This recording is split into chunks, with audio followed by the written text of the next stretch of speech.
alertness.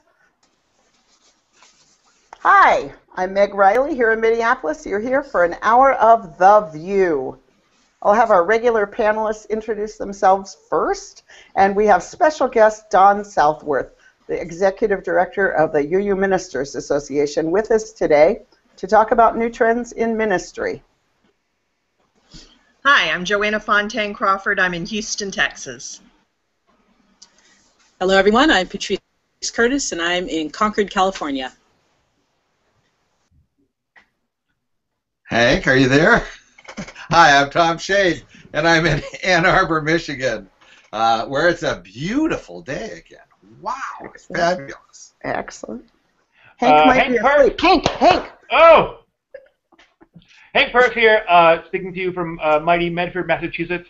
I serve as the interim minister in the First Parish Church United in Westford, Massachusetts, but soon, starting this summer, I will be the interim at the First Parish Church in Milton, Massachusetts.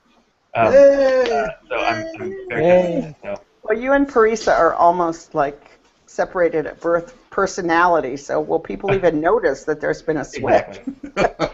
Exactly. she's inside language. Yeah. Inside language. So, Hank, you were just talking about the UGA App. What do you want to say about it? Which you know, for the last few years, I've been getting the you know, every year at GA they tend to have a new app, which you know, has been, let's be honest, for the most part, it's just been about your schedules. And this year they took a whole new direction on it. So yes, you can get, you know, you can schedule what workshops you're going to, but there's a whole social network platform there for you to see other people's posts about what they're doing, and you know who's on there, and you know, become friends with folks and all that sort of stuff. It's great. It's free. It's a lot of fun. I've enjoyed what I've seen of it so far. You know, there's still some things I'm not exactly too sure how it all works out, but it looks really great. You know, so I've been choosing my workshops, which I always tend to forget to do until I get there. So I've been doing that and getting on. It looks nice. It's great. There are people there to you know, help you out. So you know, download it and friend me. Or, you know, actually, everyone who's joined, everyone's name is there. You see everybody. That's going to be a little overwhelming by the time. It is a little overwhelming, and you do need, you know, and I do realize that because there are some, you know, trolls out there and people you don't want necessarily to see, that there needs to be a blocking process. But is there? I haven't looked. I haven't found one yet. Oh yeah, I don't know. But I think and apparently you can rate presenters. So, oh my goodness! While you're in, as one of the presenters, I'm not sure if I like it. I know. They've gone too far. Can I do that now? Can I do that? Can I rate presenters right now before the workshop? Because that would be awesome. Try that. Yeah. I really like it. Hank, if you'll give me a good review. There you go. We'll all be asking you. I mean, can you tweet from it? I mean, can you like just comment into the general world? Yeah, it has an interface with Twitter and I think Facebook.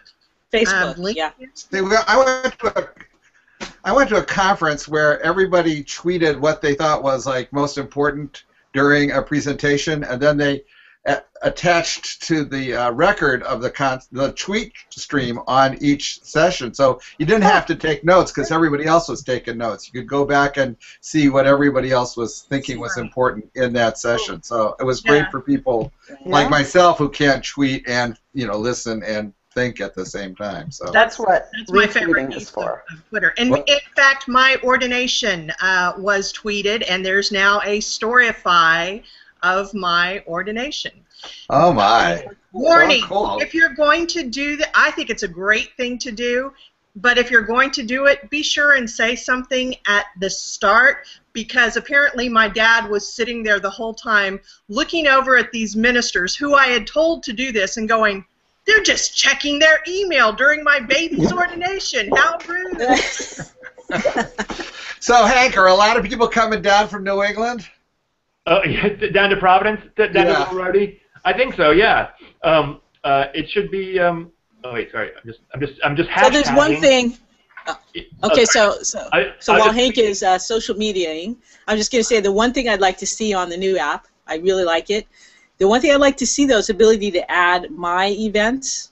How many of you have, lunches or off the grid events? Yeah. Yeah, after hours yeah. events or early morning breakfast. That's the only piece missing, and then everything could be right there, which would be so fabulous. Yeah, I know. I agree, because like half of my events are off the grid, and so it's like but it's a huge step up. I want whoever huge. Did it. Yeah, two thumbs hats up. off. Well done. Yeah, well and you done. can't also should be the company that put it together. They're very accessible. I know folks who've been sending them emails asking how do I do this and that, and they've gotten great response. So. The other thing you need is where people are, where your friends are. So it's like afterwards you can go, what bar are they all in? One of those where one you get close, it tings you and says, hey, your friend is within 25 yards of you. That would be awesome. The South by Southwest conference a few years ago, you could, your check-in could say what room you were in. So it was saying that a dull workshop would be going on, and suddenly everyone would get up and leave because they heard there was a better workshop somewhere. I thought, I don't know if I want that, right. But even the ability to say, hey, your friend is within 50 feet of you. Yeah. That would be very awesome. Or to avoid people. On the other side of this wall. Right. There you go, Joanna. Always thinking. I must run away.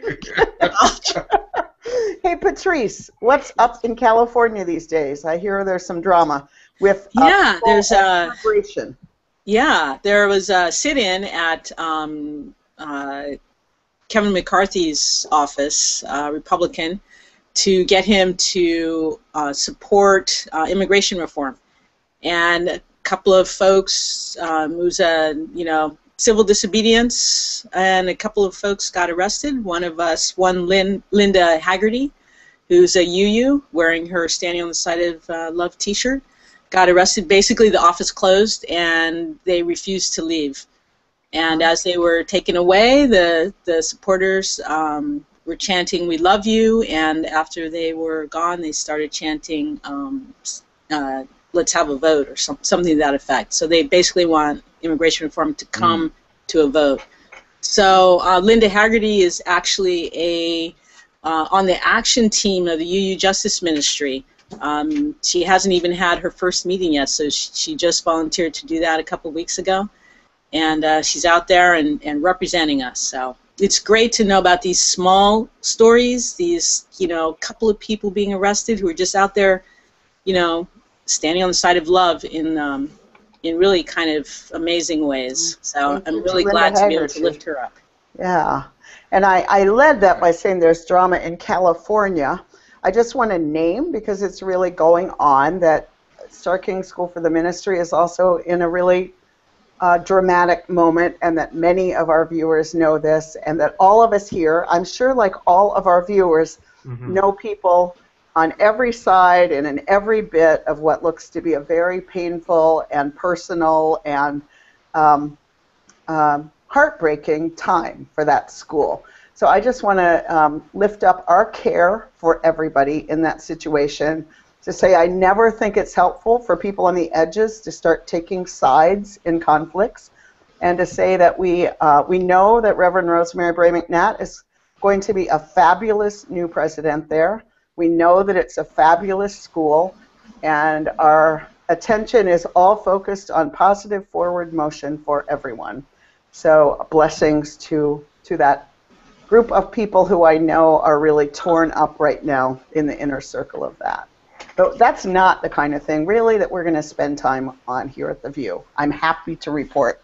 In that way, we are not mainstream media. So there's can I say one other thing that's not really drama in California, but a little thing to celebrate, which is that vote at one of the congregations, my home congregation that I approached about co-ordaining me, voted on Sunday to do so. So November 9th. November 9th in which congregation? In Walnut Creek. Walnut Creek. Yeah, but there'll be some folks coming down from Portland, and it will be live streamed because of my experience at the CLF up to Portland. So. Fabulous. Excellent. That's great. And Joanna, I saw that you're getting ready for the big move there.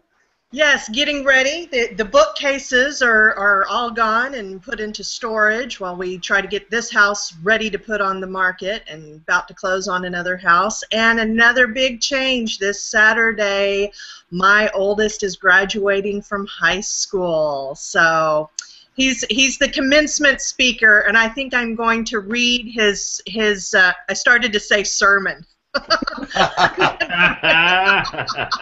I'm going to read his speech about 10 times, and hopefully I can make, I won't cry, but I probably will. Well, why not? You got to Not try. now, when? You got to Well, try. not now, when? You know. As long as he can read his own writing afterwards through the tears, make sure that you don't. It's not the final copy that you're crying over.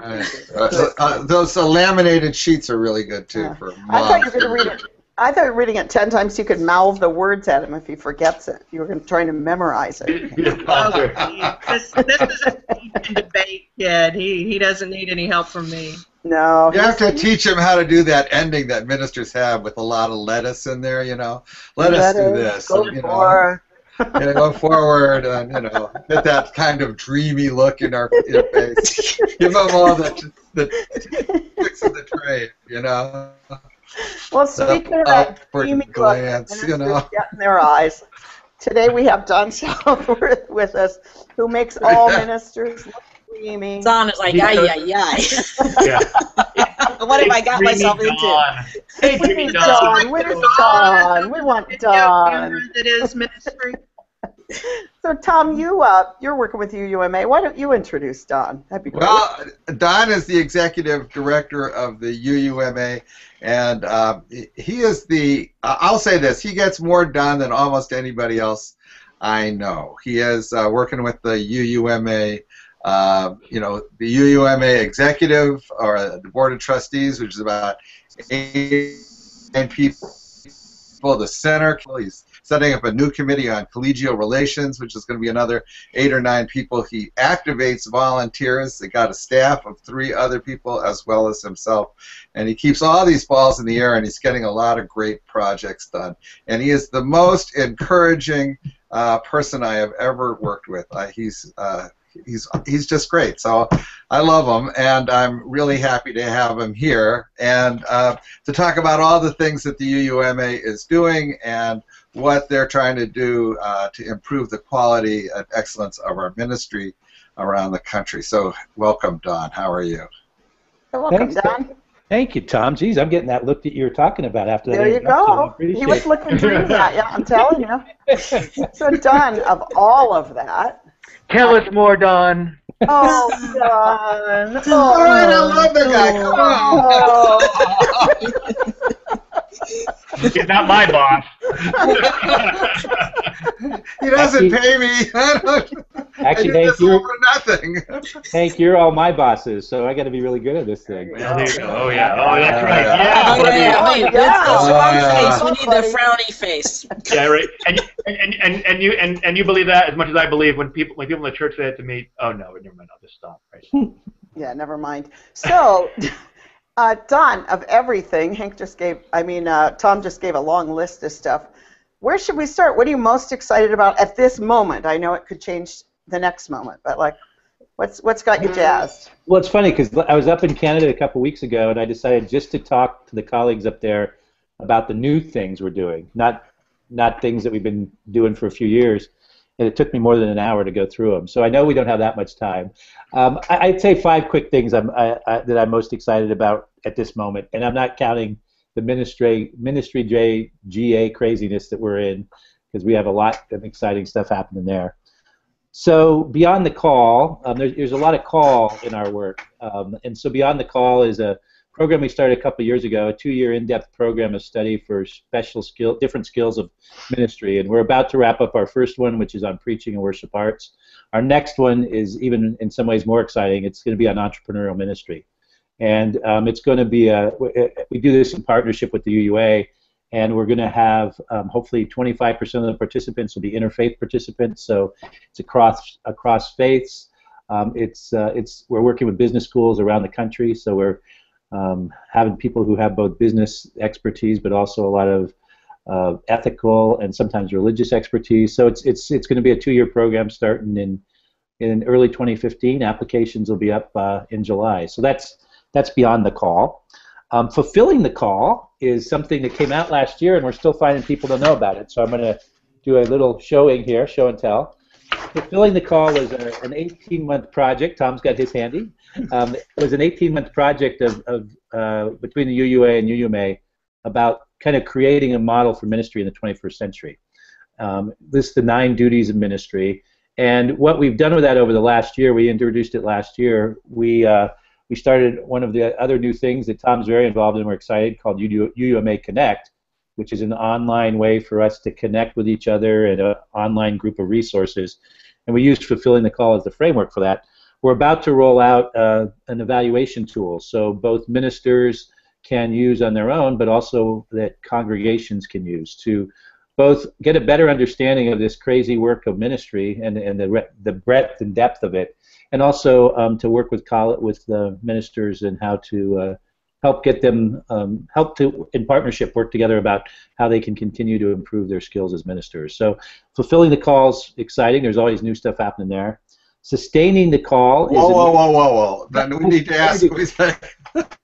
Thank you. I was like just going to start... Somebody has to have questions. Please. No, wait, go back. So how many calls do we have so far? We've got answering the call, ignoring the call. Now, what do you got here? We're gonna go back because Tom's right. We're not going to remember all this to talk. I will rattle you. I can talk as fast as you want. So please. You can call us. Yeah. All right, Tom. Interrupt. Ask a question about something. Get my mic unmuted. Can you hear me? We can now. Okay. Well, great. The Fulfilling the Call thing, when you say an evaluation tool, people are real squirrely about evaluation tools. They are. How are you thinking about using the Fulfilling the Call as an evaluation tool? Is that going to be something that, becomes a club on us? Us, I say, as retired minister. Hopefully feedback and evaluation, and we are squirrely about it, but it's really important to have a process of feedback and evaluation, both for ourselves but also for those we serve. So what we started to do with this evaluation tool was only make it kind of a self-assessment tool so that we could look at these skills and say, okay, where do I want to improve personally? But when we started testing it, we found that to do that kind of by ourselves without some interaction with those we're serving probably wouldn't be as valuable. So it's a tool we're putting up, and people can use it in whichever way they feel most comfortable. But some of the testing we've done with it has been that it's best for it can be just used by yourself, but to use it with others. Could be a colleague support group, could be with a committee on ministry, could be, there's lots of ways to do it. It's a tool for folks to be able to maybe center in and where they want to continue to grow and improve in their ministry. Mm-hmm. What's entrepreneurial ministry? Well, that's a wide open question. Entrepreneurial ministry is being able to take ministry and go in different places, new places that it hasn't been gone before, perhaps, or has been done before. But what the program we're designing is focused on 2 types of what I would call entrepreneurial ministry. Intrapreneurial ministry, which I call intrapreneurial, which is when you're in an existing organization and you're starting substantial new innovation. Could be a new project if you're in a congregation. Did you make that word up, or is that a word that other people use? Other people use that word too. I like that. That's a nice word. That's what I'm doing. Intrapreneurial. Never heard it. Can you spell it with 2 U's? Is there a way? You probably can, but we won't.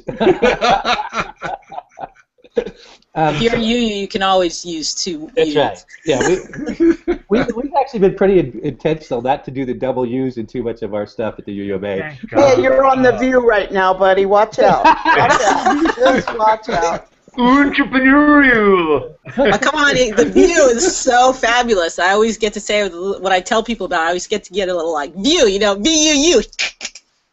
So I mean, and to be honest, it's a catchy name for the VUU. It's good for the VUU. It's not always good. Sometimes we stretch.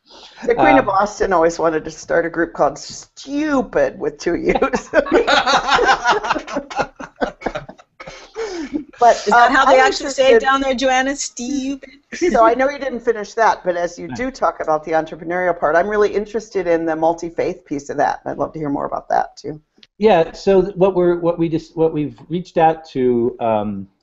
We know people from the UCC and the Reformed Jews are very interested in this, and to be honest, I think this is something that every denomination who has ministers are doing different things about already, and would love to be able to do it in a better way. I'm going to a conference in August in Atlanta that's put on by the Center for Progressive Renewal.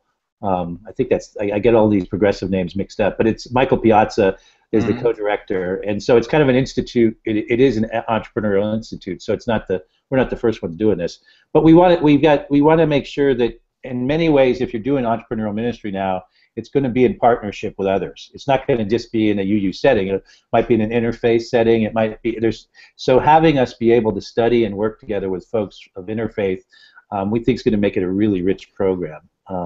So that's why we've invited folks, and everybody I've talked to is really excited to be part of it. How would you get into that? We'll have applications up in July, so there'll be applications for UUMA members to be part of the program. We may have a lay person or two in the program, but yeah, the applications will begin. We'll be accepting them starting in July. Who's going to decide who gets in?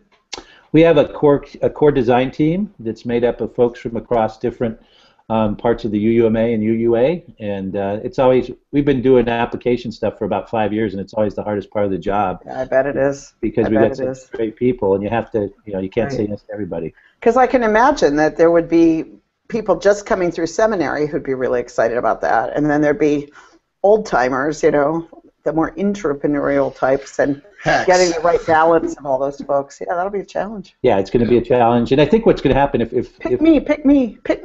I think what we'll probably do, because I'm in a lot of, because I've kind of been doing entrepreneurial ministry as the executive director for 5 years, and because it's a passion of mine to look at what I call culturepreneurship. I think what we're going to do, and I meet with lots of people, talk to people who are doing different ministries. I think this probably won't be the only thing we're going to do. This is the big program, but I think we're going to have other ways for people to connect. Did you just say culturepreneurship? Culturepreneurship. Now, you made that one up. No, and you can do that with 2 U's. Made up, right? That's a word you made up. You made that one up. I did make that word up, and what was cool about that, because I started a blog and I wanted to have a word for the intersection between what I would say spirit and business, spirit and faith. And so I made it up because I couldn't think of it. I got the rest of the options were pretty trite. And it was so cool that like a week later it was on Google. You make up a new word and it can wow, it can be on Google. You've entrepreneured a word. Yeah. Makes Wow. me think of when our former President Bush went to France and said, "Is there a French word for entrepreneur?"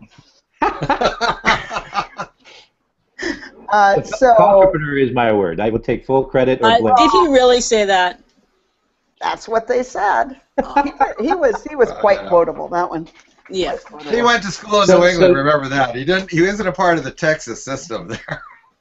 So I'm just curious, is this part of your welcoming of your guests to compare him to George Bush? Is that? It is. It's standard process, yeah. Okay, good. Let's get to we do that. Yep, we've checked that one off the list. So wait a minute. So you had fulfilling the call, the entrepreneurial one, and then wasn't there one other one that you already did before you were stopped? The 3 calls I was working on was fulfilling the call, beyond the call, and the new one, sustaining the call. Sustaining the call. And what sustaining the call is, it's the UUMA's first endowment campaign. We've been around for a long time, but we've never had an endowment of all. We're actually the only, our other brother and sister professional organizations have had them for a while, but we haven't. So we're about to embark endowment campaign so that we can sustain, sustaining your call. Well, sustaining the call of our calls, not my call. Yeah, I'm giving you a hard time. As I always appreciate you do, Meg. I always do. Always do. So that's what we're getting ready to launch at Ministry Days. I know that Hank's excited about this. I'm rappelling over the edge in part to promote that. So that's one of the things I'm going to do on Friday morning at GA. Are you going to yell as you rappel? Sustain the call or something? I don't know. I haven't figured that out. I'm just actually working right now on getting a special one-time life insurance policy just in case something happens that has never happened with it. So, and who will be the beneficiary of that? Mainly it'll be. I think I'm going to split the $1 million beneficiary. Half of it will go to the endowment fund, and half of it will go to my family. That's what I'm working on. All really sustaining the call, man. Come on, sustain the call. We don't really want people to be watching going, well, on the one hand, $500,000. So that'd be a good down payment. Right? I've asked for there to make sure there's security. We'd name the call after you. We would name that. We would name the endowment after you. That would be flat. You know. I figure, what a way to go. I mean, if I go flat, what a way to go. What a way to go. You know, your name would be on a coffee cup somewhere. Something it would be. Which is, of course, UU immortality. Patrice, I'm hoping it's a rally for those of us that are not in the a raffle. Yeah. So there's I'm sorry, not a rally. There's a raffle. There's a raffle, and I'm hoping I get chosen. I'd love to do it. I think also Shauna behind the chalice there has also thrown her name in the hat. So fingers crossed. I know that Tom Shade really wants to do this. Really is hoping he'll get picked. Tom, you should throw your the form for the raffle, and if you do it, you can give it to me.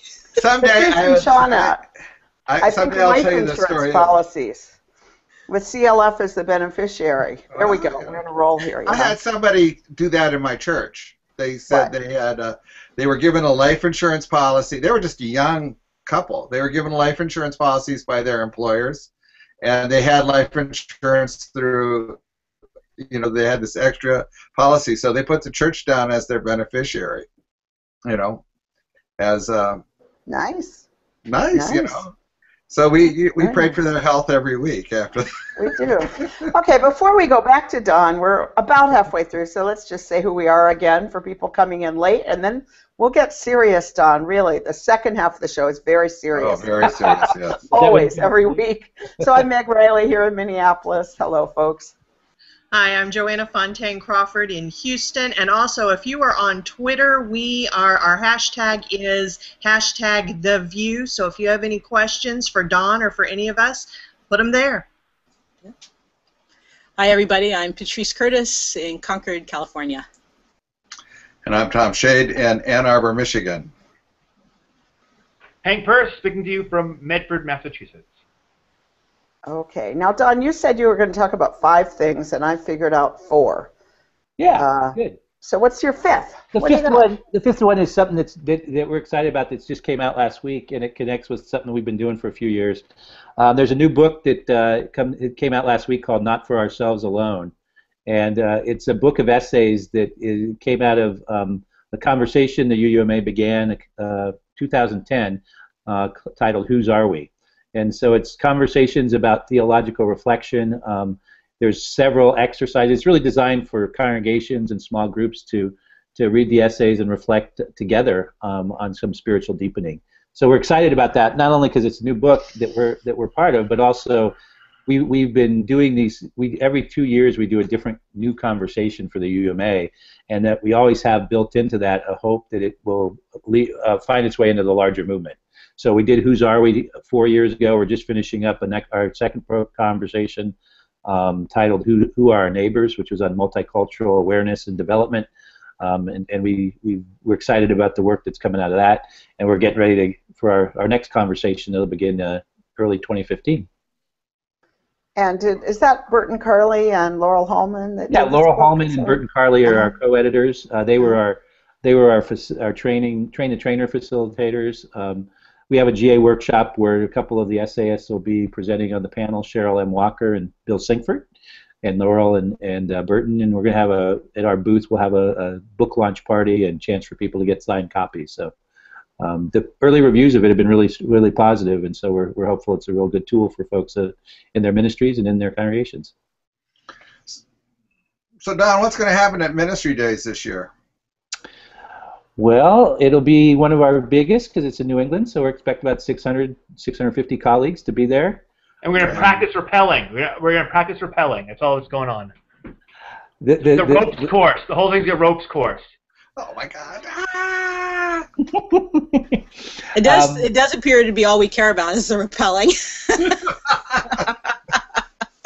That's during GA, so we won't do any repelling I here. thought Peter Morales always talked about repelling fewer people, but suddenly it's like everybody wants to repel. Repelling the call. Somebody had to go there. I think it's spelled differently, though, right? Okay, Don, I'd actually like to hear your answer. Thank you, Joanna. Oh, Joanna, kiss up. Ministry Days this year, we're excited. It's a couple of things we haven't done before. We're live streaming the whole event, so we're trying to learn from the CLF and get better at our technology too. So I'm excited because the UMA staff was invited to do our opening worship. So that's pretty exciting for Jennifer, Jeanette, and Allison and I. And we're gonna incorporate our virtual self because we are a virtual UMA staff, and we're gonna incorporate that into the worship. I get to preach to my folks, which is pretty cool. You know, I got 1,800 people I serve, and I don't get to preach to them very often. So I'll be preaching on a sermon titled "Repotting Burning Bushes," which I'm excited about. Marshall Gans is going to be our keynote speaker. Was that written in Colorado or one of those other states? Yeah, I hadn't even thought of that angle, Hank. Thank you. So one thing is clear is that Don is a name guy. If you need a name for something. Yeah. If you don't want to use it, and I'm a good name guy, right? Repotting the call. I don't know. Yeah. Potting the burning bush. Yeah, it's good. Potting the burning bush. There's two U's there, one in you, and never mind. So Marshall Gans. Tell us about Marshall Gans. Marshall Gans is a keynote. Marshall Gans is at Harvard, kind of one of the leaders in community organizing, and he's going to speak about how to get local. We now send out his book to all of our members who register for Ministry Days. I'm actually in the middle of it. A book, How David Slayed Goliath, I believe is the title of it, or subtitle of it. So he'll speak for a couple hours, answer our questions, and then we go into kind of some of our own internal stuff where we have 14 collegial conversations about different topics we think of our interest to our members. We'll have time for Q&A with the president of the UUA, Peter Morales. We also are going to have time for Q&A with the UUMA Board of Trustees. It's the first time we've done that. We have a Vesper service on Tuesday evening, and then Wednesday we celebrate ministry with our 2550 worship service. Two outstanding preachers were selected by their peers this year, Victoria Saffert and Judith Walker-Riggs. So that'll be a really exciting time. And again, it's going to be all live streamed if folks aren't able to join in person. So yeah, and then there's the Berry Street essay after in the afternoon on Wednesday. What's the Berry Street essay this year? Lindy Ramson is giving it. So I can't remember the title of it, but I know Lindy, so she could speak about anything. It'll probably be pretty good. So it'll be a fun time. She's the California legislative ministry person, isn't she? She was, yeah. I think she left that work last year, but she was the founder. And now Patrice is there. Okay. I didn't take over Lindy's position, but yeah, we have a new executive director, and I'm the policy and mobilization director there. Yeah, Lindy served very, very well for I think it was a decade, and retired last August, I think. Have other states done that? Yeah, have other states done that? Not as well. Nobody has. We also have a new name. We're now Justice Ministry, so we include legislation, but we've broadened beyond that, which is fantastic. I think there are about maybe 18 other states. And that is not a qualitative slight I was trying to make. What I mean is California is very well funded, and before they started, they secured funding for 4 years, which was a really great thing to do because most of the groups, and I know them well, are struggling for funding all the time, and that coupled with trying to do the legislative work, not that I'm sure that you're not also looking for funding all the time. Yeah, I was going to say that funding now is available for the other state agencies. The challenge is that California is so, we have 73 congregations, and the span to get from one part of the state to the other takes, 8-9 hours driving. I mean, it's crazy. Yeah, I'm on the board for UU Mass Action, which is the state advocacy group here. in Massachusetts, and it is, yeah, it's 173 congregations, and so it's much easier to get around. But but people are doing great stuff, and it is nice seeing like the sort of how the states are doing stuff, and we in Massachusetts are helping folks in Rhode Island start their programs, and it's good. Exactly. It's great stuff, and of course all looking to California for some great leadership.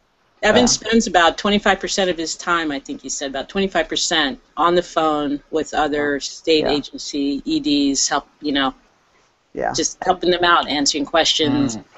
Yeah, Lindy did that too. It's really useful, and of course the state groups do amazing work. So when you stopped doing the Washington office, Meg, did you ever think that was going to be what comes up as its replacement? Well, I mean, we helped the original one start up. The trick is just that every state is so different, and so it's not a model that you can offer to everyone. I mean, we stuck with federal stuff because with 4 people and all these congregations everywhere, that's how we could focus. But yeah, the state is where so much of the interesting stuff is happening. But the infrastructure needs, I mean, it's kind of like what Don's talking about with the culturepreneurship, this is transformed entrepreneurship. They have to be able to not only do the advocacy, but also really build infrastructure, build an organization, have a sustainability plan, and that is a hugely time-consuming thing to do. So the UUA and the USC did partner on that, but by and large, they're on their own, and it's they really vary wildly from one to the next. All the social justice committees that you support, and just getting people. A couple of weeks ago, we had an immigrant day in Sacramento, and trying to get everybody all the way down to all the way down to the border of Mexico, all the way up to the border of Oregon. Trying to support folks who are also in different communities. People tend to think that California is incredibly progressive, and yeah, we are in big cities, but you go just an hour, that way, and you are in, a wholly different political climate, and so it's true. Really if you look at the maps in every state, there are the cities, and then there's everything else, and that's pretty universal. So back to our guest. Yeah, I had a question back on the 2550. Yeah. So it's Judith Walker Riggs who's doing the 50. Mm-hmm. Have we had a woman do the 50 before? Good question. Please say yes. There aren't that many who started 50 years ago. Yeah. Judith was one of the, she's one of the first. Right. So I don't know. I can't think of anybody, but I don't want to say for certain she's the first, but I think it's a good shot. That would be a good media angle. If she's the first one. Yeah, that's a great thing to know. I mean, so she got ordained in 1964. Right. I mean, certainly there were Don women is writing. before that. I'm writing a note. Yes, that's a great question. I mean, there were women before that, but they had a hard time, as she did, when she tells her story. I'm very excited that she'll be there. I know she's had some health issues, so I'm really delighted that she can be there and really share her wisdom. She is never boring, that Judith Walker Riggs. She's a Hank Purse of her own time, I mean, who has more tats? And my mother knew her when my mom belonged to St. Mark's in Edinburgh, and Judith was still in the UK at that point. So. Oh my! Edinburgh or Edinburgh? Yeah, Edinburgh. Because she went to Oxford, right? I know she studied in England. Oh. So Don, how do you stay in touch with 1,800 people? I mean, do people call you for like pastoral help? What kind of stuff that's not programmatic do you end up doing in your ministry? I'm just curious. Yeah, it's pretty hard to stay in touch with 1,800 people, as you know, Meg, and CLF with your over 3,000 people. So I do get opportunities for people calling occasionally for pastoral stuff, questions about things that are going on between colleagues, and they're not really sure who to turn to, and so especially I can give a little bit of an outside perspective. I get some stuff from email, which is kind of neat. I sent out a monthly kind of e-update, and especially the retired ministers. I try to every so often write a special message to the retired ministers, and I get some very poignant feedback and emails from those folks. This last week, for the first time, I had to write 4 different newsletter columns because I sent out a different column for parish ministers, community ministers, candidates, and retired ministers because it was on collegiality. So I do get folks responding that way. I also get we do a lot of collaboration. So we work really closely with the UUA on different projects that aren't always programs. But nowadays, pretty much one of the things we've been able to do as we've grown stronger the last 5 years is we're pretty much at every table. So we do a lot of work reaching out with the musicians, Loretta, the Society for Community Ministers. We're obviously we're the largest professional organization, and so we take real seriously our leadership role. And so there's a lot of meetings where I'm going to where I'm invited to kind of represent the UUMA, but also for other conversations. It's neat that nowadays we have built kind of a reputation the last 5 years of an organization that's able to get things done, and so that's a nice reputation to have. And because of that reputation, I think folks come to us and say, what do you think, and how did you do this? It's been cool to be. I don't do this in any. It's the UMA decided to do this change in how they were, and it's pretty rare to be in a nonprofit leadership role that's grown every single way you can look at it in the last 5 years during really tough times. So I think some of the things we've been able to do are real good models for other organizations that are out there. Yeah, and, I think so too. I think you're very nimble. That's right. That's an asset, and not true of something as large as the UUA. It's much harder for them to turn on a dime, much less, turn on a dollar, really. I mean, there are just so many constituencies and demands and edges.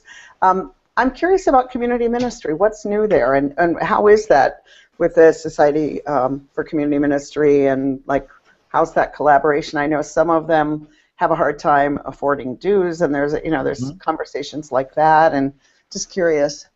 Well, about 20% of our active ministers identify as community ministers now, which last year last year was the first year we could really flesh that out, and a lot of people said, "Whoa." And some folks choose to be members of the UUMA who are community ministers and not UUSCM. A lot of them do the other way. They become members of the UUSCM and not the UUMA. Some, like myself, are members of both organizations. A couple years ago, we intentionally cut dues for community ministers because we knew that we weren't quite yet offering the same richness of programs for them as we have for parish ministers. We had a task force a couple years with the UUSCM to look at how we can better serve community ministers. We continue to work with that as we go on. The entrepreneurial ministry program is an example where I think there'll be a lot of community ministers who do an entrepreneurial ministry. We're trying as a UUMA to continue to, anytime we have teams or task forces, to bring the community ministry perspective in. Yesterday I had our first meeting of our new collegial development team committee, and I think 3 or 4 of the folks, at least 3 of them, are community ministers. So I know personally, becoming a community minister, I became really, really aware of how we speak about ministry only as if it's parish ministry. And I've been guilty of it, but it's kind of like I always use a comparison. When you first were aware of gender-inclusive language, anytime you heard God was he or anything, it's like, nails on a scratch, you just kind of, and now that's kind of what I've become with ministry when I'm in settings of colleagues, when we speak about ministry and only speak about it as if it's parish ministry. People are blind to a lot of things, but it's kind of, that's the way I am now. That's my latest, nails on a chalkboard. And so it's challenging because the UUMA really, is designed in a lot of ways for parish ministers. Our cost of things and when we gather, all those things. So we're trying to make changes in that. But how do you, one of the questions I have is, how do we serve all 1,800 members when there's such diversity of needs and ministries and locales? So one of the reasons we brought out UUMA Connect was to try and look at another way for us to gather that is more possible for more people to engage with. Hey, Don, can I ask you, I don't know the answer to this, about do other, the UCC clergy or the Reformed Judaism, do they have similar organizations, and do they act different? Are some more like unions and are more, what are those relationships like And are we completely odd that we have this group? Hank, that's a good question. I've been told that some form of Judaism has a separate clergy group, but I've never been able to find it. And so we're very rare that we have a professional association that obviously is connected with our denomination or our association, but we are independent in the sense of that. And so actually, when I talk to other groups, they're really intrigued by this model. We're doing some close work with the disciples right now, and it's like, really, how do you do that? So I haven't been able to find any other groups because I am out there looking. So we're pretty rare. The Rabbinical Association makes public statements and everything as the Rabbinical Association. I'm blocking on the exact name of it, but you'll see statements on policy issues from, the Union of American Hebrew Congregations, but also the American Rabbinical Association or something. Yeah, Joanna, you want to read? Oh. Yeah, I was just saying, and I don't know if there's a connection with what the linkage is there, but that's the one that I've heard might be a little bit like us. And it looks like Jeanette has given us the comment, and that is, checking my files, I feel safe saying that Judith is the first female speaker for a 50-year class. There have been women in the celebrating classes before, but no speakers that I can find, at least in my time. So, yeah, that's something I think we need to be lifting up and talking about and celebrating. Thank you, Joanna, for raising that. And Jeanette, for those who may not know, is the Director of Administration for the UUMA, and she was our one sole employee for several years. So if Jeanette says it's so, it is so.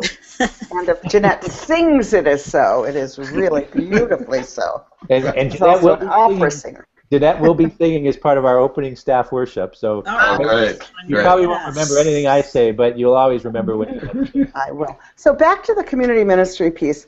One thing that I'm hearing from seminarians these days is that many of them don't expect to make a full-time living in parish ministry. They really think that model is over, that they're going to need to be more entrepreneurial to make a living, that we're in this blip of people who are really professional parish ministers. Do you think that's true, Don? I'm really curious. Well, I think there's going to be a growing need. There's going to be more opportunities for community ministers because of the way the religious landscape is shifting. I think there will still be parish ministers. I actually think that one of our challenges is how do we develop many different skills. So, like for example, even if you're a parish minister, I think you've got community minister skills you need to build because of the nature of reaching outside congregations, things like community organizing, how to be more effective in the settings of a parish. So I think partly what it is there's going to be more opportunities for community ministry, and there's got to be more kind of overlap in the skills. Partly the entrepreneurial ministry is part of that, but there's other ways we have to do a better job of it. One of the questions that I keep wondering is the way we train and develop ministers, should it be the same for all sizes and shapes, so to speak? I'm not so sure, given the way the world's changing, if it needs to be. Right. I know that among my peers, something that we talk about quite a bit is the idea that your church does not end at your church walls, that you are the minister of a parish, and including people who have no idea that you exist. And so, what are the skills that you need for serving them as well? And I just use myself as an example as an institutional community minister. Where I go for most of my learning right now really isn't in congregational, I study all of this stuff, but I look at nonprofits. I'm looking at what's happening cutting edge on nonprofits. That gives me more of what I'm needing to think about as the executive director of the UUMA than I would have been doing when I was in the parish. And I probably I could have used some of that in the parish, but we only have so much bandwidth. Mm-hmm. Yeah, let me just throw out one example, and I try to say the statistic everywhere. One of the first trainings I went to was down here at Duke about people who came out of the parish and went into kind of denominational roles, even though I wasn't denomination, it seemed appropriate. My coach asked me point blank, so tell me how you're going to get 10% of your income from non-members in the next 5 years.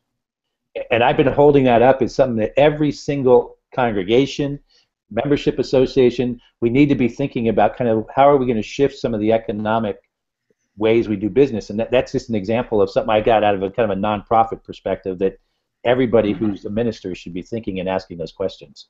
I think 10% is actually probably too low. Right. Yeah, too low. I mean, a lot of churches get that from building rentals, and I don't think that's a sustainable model in the long run. Well, one of the interesting things about going multi-faith is that it opens you up to grants that sectarian groups are never, ever going to be able to get. So I think hopefully that'll be part of what motivates people to step out a little more into the multi-faith world, which is, I think, where the action is these days. I'm not sure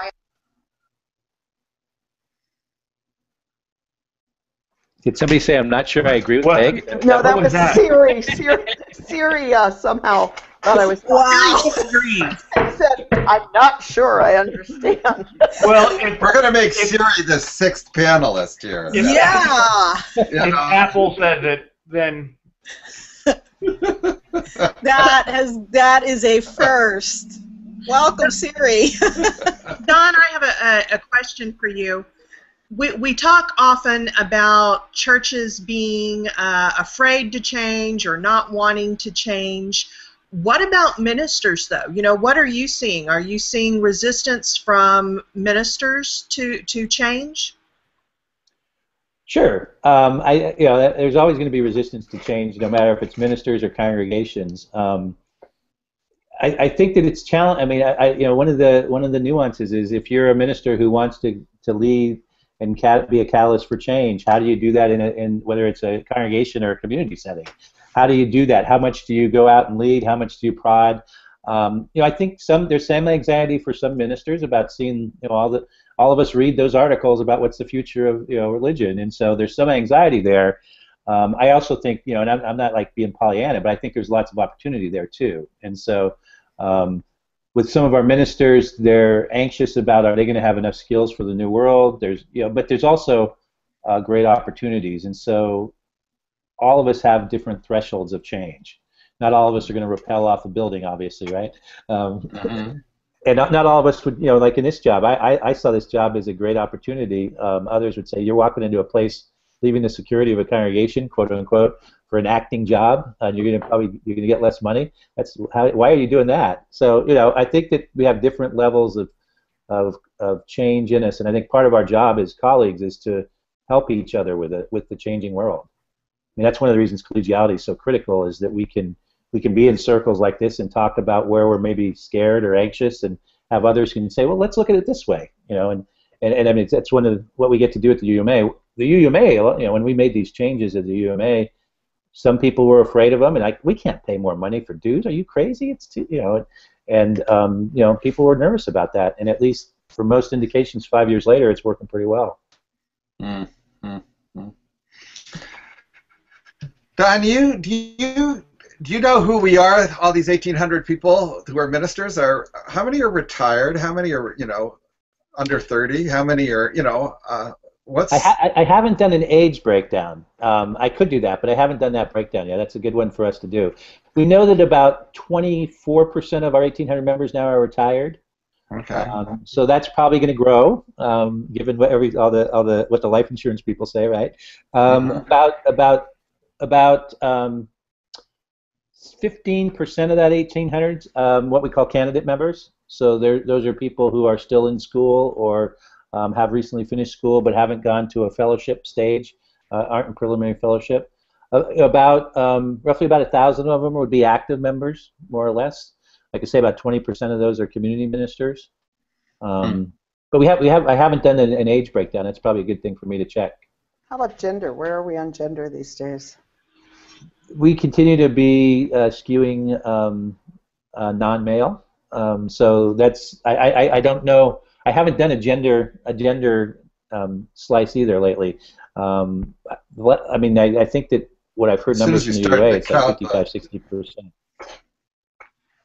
As soon as we start getting to the numbers, then the categories start breaking down. So you can no longer just count males and females anymore. No, you don't. I mean, but that's what I'm curious about. Yeah. We can find that pretty easily. I just haven't run that data. Don, with Albin closing shop, Is that something where the UUMA is feeling like that they're going to need to kind of step into the gap of what Albin used to provide? Well, when we started this 5 years ago, some people said, "Well, I can get my continuing I'm going education." to pause and have you say what Albin is for viewers Sure. who don't know, Don. Albin is a consulting business. I think it's fair to say consulting and training business that was focused on religious life. And so many ministers and some lay people would go to programs they'd offer. They had programs for church size, transition, staffing, different things like that. So when we started this 5 years ago, some people, we were really clear about our mission is to provide continuing education, collegiality, and collaboration. Some people said, well, I'll get my continuing education from Albin, and not so much anymore. We've been doing a lot of stuff that's Albin-like. We started an Institute for Excellence in Ministry 4 years ago. We're doing a lot of coaching and mentoring. Our UMA-wide conversations are kind of Albin-like. So I think we've been operating that we want to be the main focus for continuing education for our members. What I think might be an opportunity for us, frankly, is that we may have an opportunity in the next couple of years to offer some of our things beyond the UU world. For example, the Institute for Excellence in Ministry, we could easily invite other religious liberal clergy to take part in that, and they'd love to, because our faculty is across faith. That's an example. We've been with some of the stuff we're doing on coaching and mentoring. Some of the other denominations that we know of saying, you've got some really interesting models, and you've done a lot of work in creating it. So one of the ways I'm thinking of the next 3 to 5 years of getting income outside our membership is it possible we might try to do some things with other faith traditions. You should talk about the coaching and mentoring, because that's real. I mean, while it's a little bit more focused on the ministers themselves, I think there's some real interesting stuff going on there. Yeah, we for many years we talked about coaching and mentoring, and we never were able to do anything, to be honest. And so a few years ago, one of the things with me is like, let's stop talking and let's do. So we looked at coaching and mentoring and decided, we kind of did an analysis of what the two of them individually were, because they get lumped up a lot. So we said, let's start on coaching, and so we developed a coaching program where we do peer coaching. We trained about 25 of our colleagues of all ages, all ministries, and they've been offering coaching to colleagues for the last couple of years. And they start out in a certain topic area, but coaching in its best sense doesn't just stay in a topic. And we've got really good response. We've been with that program. Last year we decided to try and, okay, let's strengthen mentoring. Mentoring has been something that's been a requirement of the MFC. If you get in preliminary fellowship, you have to have a mentor. But mentors really weren't given any training, and sometimes folks would pick a great mentor, and sometimes maybe not.